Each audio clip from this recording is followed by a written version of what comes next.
From the East Tennessee Weather Center, here's your evening weather update with meteorologist Mike Witcher.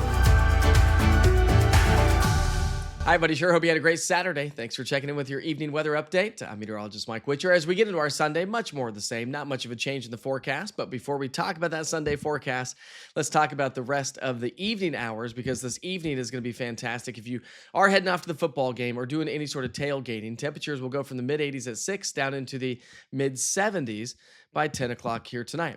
Overnight lows tonight drop down into the 60s, so it's going to be a mild, muggy start to the day, but not a big deal. It's going to feel pretty darn nice Sunday morning for sure. Sunday afternoon, much more of the same. We're going to be back into the mid to upper 80s. We'll have a mix of sun and clouds, likely not to see a whole lot of rain. So I don't think we're going to have a whole lot of rainfall for our Sunday. And that's kind of been the trend. The remnants of Francine just didn't bring us the rainfall that we were anticipating. But as we get our Sunday started, a mix of sun and clouds, and that's really going to be the story throughout the afternoon hours, even as we get into the lunch hour. But the rainfall that you see here on the map is from Saturday's rainfall. So again, not expecting a whole lot on Sunday. Dew points don't change much. We're going to be in the low 60s, so that's pretty nice. It's going to make those morning lows comfortable. Afternoon highs aren't going to be too terribly bad, but it's all associated with, listen, this is the remnants of Francine continues to kind of meander across the Mississippi River Valley. So that's why it never really gave us a whole lot of rainfall. It never quite pushed its way all the way through. However, as we get into our Sunday night, we're going to notice and track another storm system coming in from the coast of the Carolinas. Low pressure system is going to be moving its way inland, and that's also going to meander around the area. Do we get a lot of rainfall from this? Likely not the case. But it is likely to bring us some mix of sun and clouds and some mild temperatures over the next 5 to 7 days.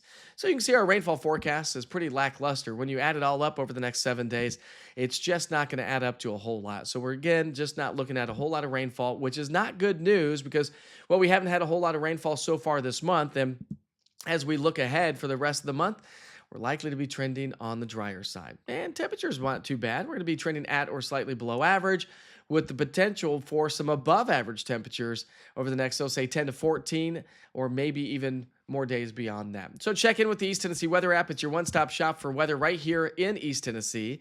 You can download it from the App Store or the Google Play Store. Just search East TN Weather, all one word. I'll have more weather updates on Sunday. Again, I'm broadcasting from Dallas, Texas. I'm here for the National Weather Association's annual weather conference. A bunch of broadcasters and meteorologists from all over the country. It's nice to see the friends, and it's fun to learn new stuff when we're talking technology and meteorology in general. More updates on your Sunday and, of course, every day using the East Tennessee Weather app. See you soon.